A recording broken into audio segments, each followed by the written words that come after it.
ہر شخص کہتا ہے کہ میں اپنے گھر جاؤں، اپنے ماں باپ جاؤں کے پاس جاؤں، کئی رشتہ داروں سے ملنے جاؤں، وہ کہتا ہے نا احسن علوم جائے قرآن شریف پڑھتے ہیں، یہ دور ایک اور کر لیتے ہیں۔ اس دن ایک طالب علم آیا، مجھے کہتا ہے 13واں سال ہے، ناغہ نہیں ہوا ہے، جب تک آپ زندہ رہیں گے ناغہ نہیں ہوا۔ میں نے کہا اپنے بارے میں بھی کہو، کہ سنو کہ مجھ سے پہلے جٹ جائے۔ تجھے میرا ہی خیال ہے، اپنا خیال رکھو۔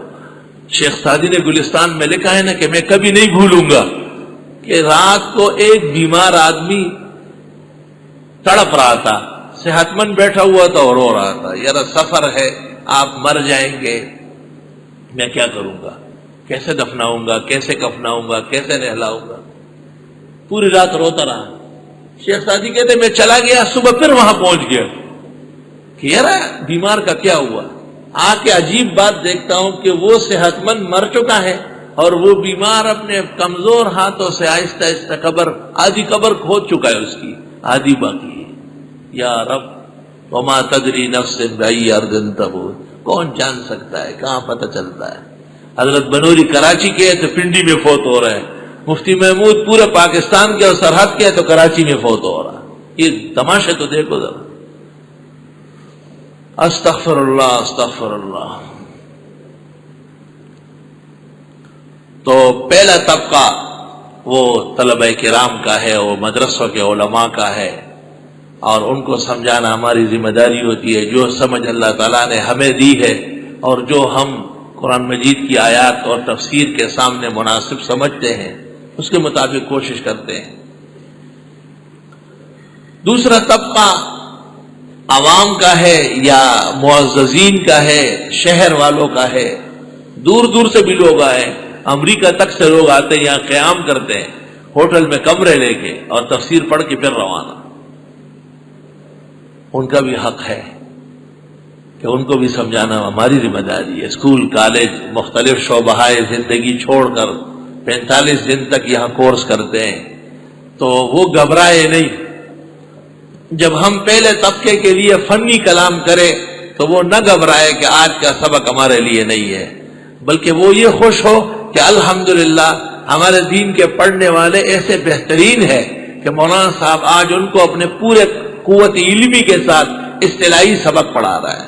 وہ چند لمحوں میں ہو جائے گا، اس سے فارغ ہوتے ہی پھر ہم اس کو عام کر دیں، فرق ہوگا۔ یہ جو پہلا طبقہ ہے یہ پہلے سمجھ لے گا، کیونکہ قرآن میں پہلے ہی ہے ہدی للمتقین، متقین سے مراد ہم یہی لے رہے ہیں، یہ اقرب۔ اور دوسرا طبقہ جنہوں نے قربانی دے کے تشریف لائے ہیں وہ بھی سمجھیں گے، لیکن ذرا دیر سے، کیونکہ دوسرے پارے میں ہدی للناس، ہدی للناس۔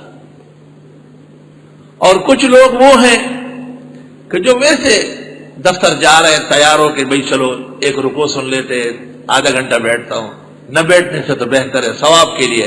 تبلیغ والوں کا جو کارخانہ ہے، ثوابی کارخانہ، ثواب اینڈ اجر کمپنی، تو ان کو بھی منع کرنے کی کوئی ضرورت نہیں ہے، نہ ہمیں حق ہے۔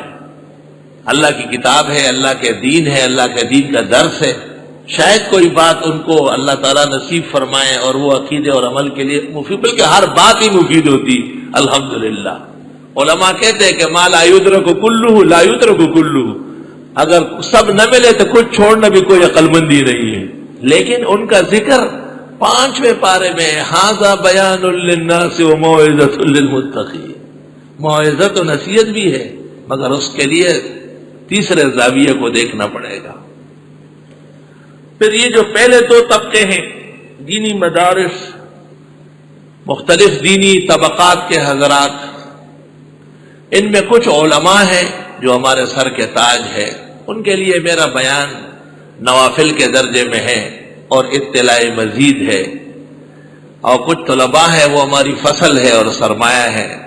جیسے آدمی اپنے بیٹے کو تیار کرتا ہے، اپنے گھر کے آدمیوں کو سمجھاتا ہے، وہ اس طرح ہے، لیکن وہ باقاعدگی کرتے ہیں، فارم بھرتے ہیں داخلے کا، اور عموماً ان کو سند عربی فضیلت کے بعد ملتی ہے جب امتحان آخری دن ہو جاتا ہے، اور جو ان میں مستحقین ہیں ہمارے ادارے کے قدردان احباب ان کا کچھ احترام بھی کرتے ہیں بوقت رخصتی، کیونکہ وہ مہمان ہوتے ہیں اور انہیں 2 مہینے تقریباً یہاں گزارے ہوتے ہیں، ان کا حق بنتا ہے۔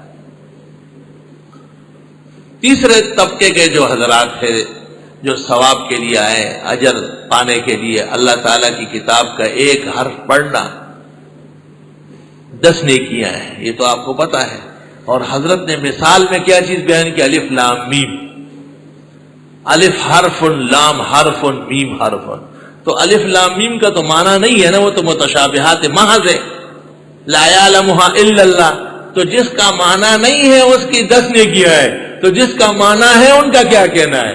ہن ام الکتاب، وہ محکمات۔